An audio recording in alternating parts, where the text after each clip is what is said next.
बहुत पुराने समय की बात है। किसी राज्य में एक राजा राज्य करता था। वह बहुत ही न्यायप्रिय था। उसके राज्य में प्रजा बहुत सुखी थी। उसके राजमहल में एक मंदिर था। उस मंदिर में उसने एक पुजारी को नियुक्त किया हुआ था। पुजारी बहुत सालों से वहाँ रह रहा था और नित्य प्रति बड़े भाव से मंदिर की सेवा किया करता था। वह पुजारी रोज सवेरे उठकर नदी में जाकर स्नान करता और मंदिर में आकर पूजा अर्चना किया करता। ये उसका रोज का नियम था। राजा का एक लड़का था जो अब जवान हो चुका था।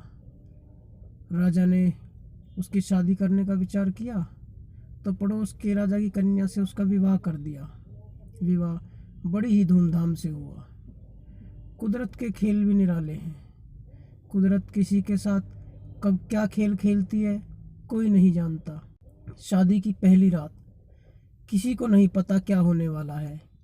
दोनों नव दंपति काफ़ी देर तक बातें करते रहे।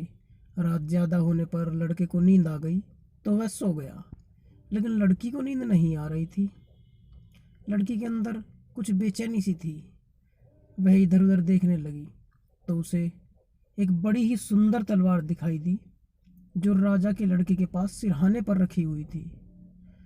उस लड़की ने उत्सुकतावश वह तलवार उठाई और जैसे ही वह तलवार उठाई, तलवार इतनी भारी थी कि उसके हाथ से छूटकर राजा के लड़के की गर्दन पर जा गिरी और उसकी गर्दन कट गई।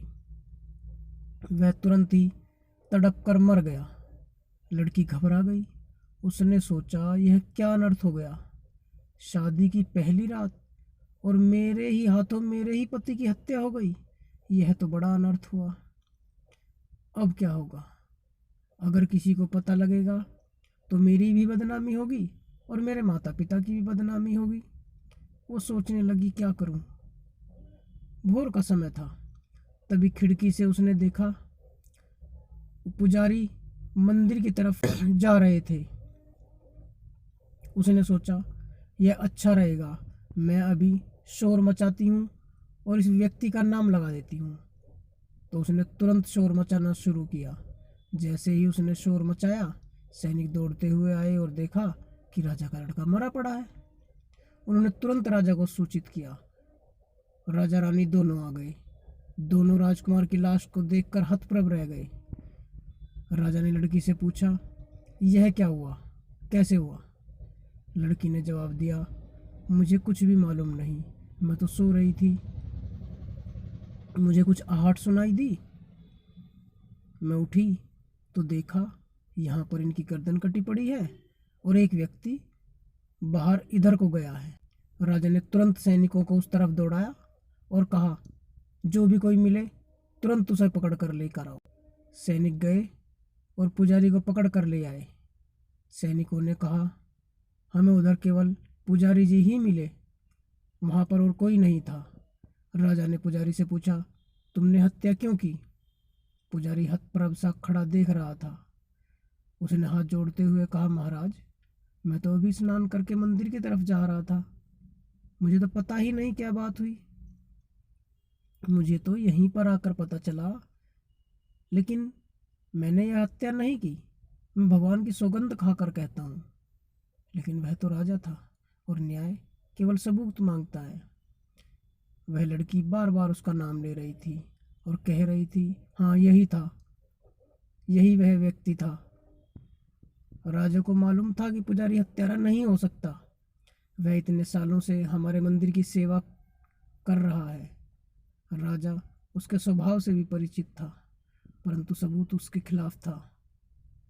लड़की उसका नाम लिए जा रही थी, इसलिए राजा ने कहा इसको बंदी बना लो और सुबह दरबार में पेश करना।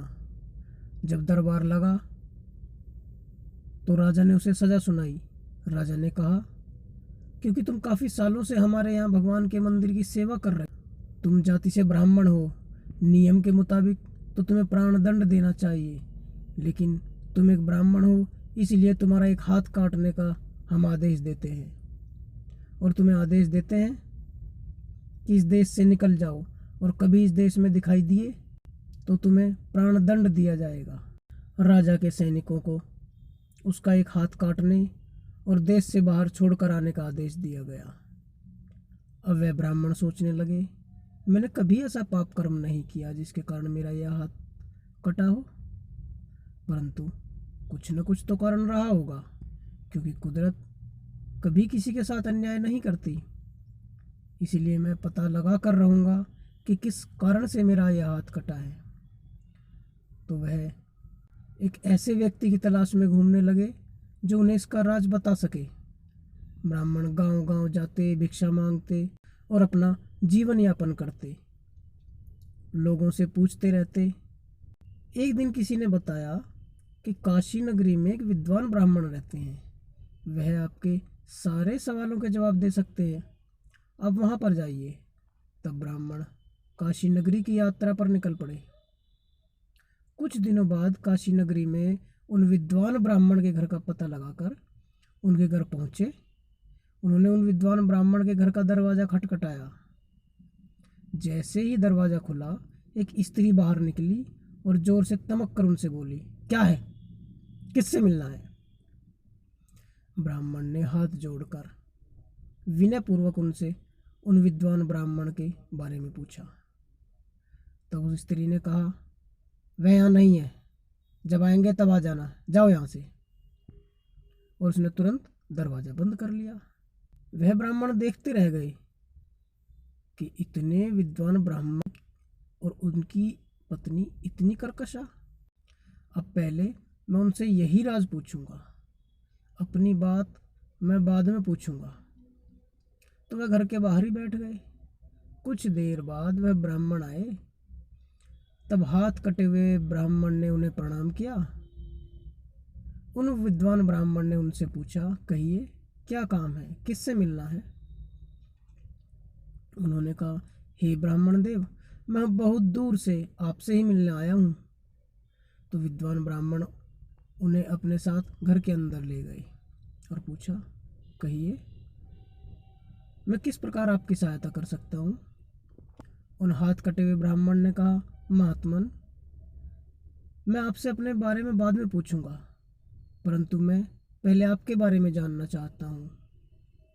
आप इतने विद्वान और इतने विनम्र, और आपकी पत्नी इतनी कर्कशा, ऐसा क्यों है? पहले आप मुझे इसका कारण बताइए, तब मैं आपसे अपने बारे में पूछूंगा। तब उन विद्वान ब्राह्मण ने बताना शुरू किया कि पिछले जन्म में मैं एक कौवा था और मेरी पत्नी गधी थी। हम दोनों एक जंगल में रहते थे। एक बार इसकी पीठ पर एक घाव हो गया और मेरे स्वभाव के कारण मैं मांसाहारी था। मैंने उसके घाव को देख लिया तो मैं उसकी पीठ पर बैठता और उसके घाव को कुरेदता रहता, जिससे इसे बहुत पीड़ा होती और यह उछल कूद करती, परंतु मुझे इसमें बहुत मज़ा आता। मैं रोज़ ही इसे परेशान करता। तब यह मुझसे डरकर छुप छुप कर रहने लगी। एक बार यह कई दिनों तक मुझे दिखाई नहीं दी। मैं इसे जंगल में ढूंढता फिर रहा था। बरसात का समय था। यह हरी हरी घास चरने खुली जगह में आ गई। कई दिनों बाद जब मैंने इसे देखा तो मैं पूरे वेग से ऊपर से आया और मैंने अपनी चोंच सीधी इसके घाव में गड़ा दी। मेरा वेग इतना तेज था कि मेरी चोंच इसकी हड्डी में जा घुसी और काफ़ी जोर लगाने के बाद भी नहीं निकली। इसको असहनीय पीड़ा हो रही थी तो उछल कूद करने लगी। वहीं पास ही में गंगा नदी बह रही थी। उछल कूद करते करते यह मेरे समेत गंगा नदी में जा गिरी, जिससे डूबकर इसका और मेरा दोनों का प्राणांत हो गया। गंगा नदी के प्रताप के कारण मैंने और इसने ब्राह्मण कुल में जन्म लिया, परंतु कुदरत ने उसका बदला लेने के लिए इसे मेरी पत्नी बना दिया और अब यह मेरे साथ इस तरीके का व्यवहार करके अपना बदला पूरा कर रही है और मैं अपने सर से वह कर्जा उतार रहा हूँ। अगर मैं इससे किसी प्रकार से इस जन्म में छुटकारा पा भी लेता हूँ तो यह मेरा कर्ज अधूरा रह जाएगा और फिर मुझे अगले किसी जन्म में इस कर्ज को जरूर चुकाना पड़ेगा। इसलिए मैं चुपचाप इसकी बातों को सहता हूँ और अपना कर्जा पूरा करता हूँ। यह मेरी कहानी है। अब आप बताएं, आप किस प्रयोजन से मेरे पास आए हैं। तब उन ब्राह्मण ने शुरू से और उन तक पहुंचने की सारी कहानी उन्हें सुनाई। तब विद्वान ब्राह्मण ने आंखें बंद की और कुछ क्षण पश्चात आंखें खोलकर उनसे कहा, हे ब्राह्मण, पिछले जन्म में आप एक ऋषि थे, जंगल में ही तपस्या क्या करते थे। एक बार आपने मौन व्रत धारण किया हुआ था और जंगल में कहीं जा रहे थे। तभी आपके सामने से एक डरी सहमी और घबराई हुई सी एक गाय दौड़ती हुई गई। उसके पीछे पीछे एक कसाई हाथ में छुरा लिए जा रहा था। जब वह गाय उसकी आंखों से ओझल हो गई तो उसने आपसे उस गाय के बारे में पूछा। क्योंकि आपका मौन व्रत था, इसलिए हाथ से आपने उस तरफ इशारा कर दिया जिस तरफ गाय गई थी। तब वह कसाई उधर पहुंचा और उसने गाय को मार डाला।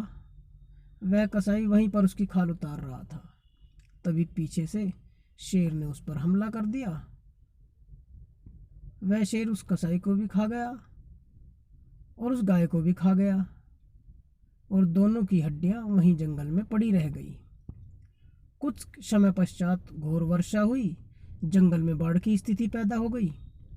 हर जगह पानी ही पानी हो गया। गंगा नदी अपने उफान पर थी। गंगा नदी का पानी भी इतना बढ़ गया कि वह हड्डियां भी उस गंगा नदी में जा मिली, जिसके प्रताप के कारण उन दोनों ने राजकुल में जन्म लिया। वह जो गाय थी वह लड़की थी, जिसके हाथ से तलवार छूटकर उस राजा के लड़के की गर्दन पर लगी और वह मर गया। और वह राजा का लड़का वही कसाई था जिसने उस गाय को मारा था। इस तरह उस गाय ने उससे अपना बदला ले लिया, क्योंकि तुमने उस गाय को मारने में कसाई की सहायता की थी। इसलिए गौ हत्या का पाप तुम्हें भी लगा था, जिसके कारण तुम्हारा यह वही हाथ काटा गया जिससे तुमने उस कसाई को गाय की दिशा बताई थी। तो दोस्तों, व्यक्ति पाप कर्म करता है और सोचता है कि उसका कुछ नहीं बिगड़ा, परंतु यह कुदरत कभी किसी के ऊपर किसी का कर्जा नहीं छोड़ती। किसी न किसी जन्म में वह कर्जा पूरा करना ही पड़ता है। इसीलिए व्यक्ति कुछ भी गलत कर्म ना करके भी दुखी रहता है, तो यह उसका पिछले जन्म का कोई ना कोई पाप कर्म ही होता है। इसलिए बंधुओं, कोशिश करें किसी का दिल ना दुखाएं और पाप कर्म करने से बचें।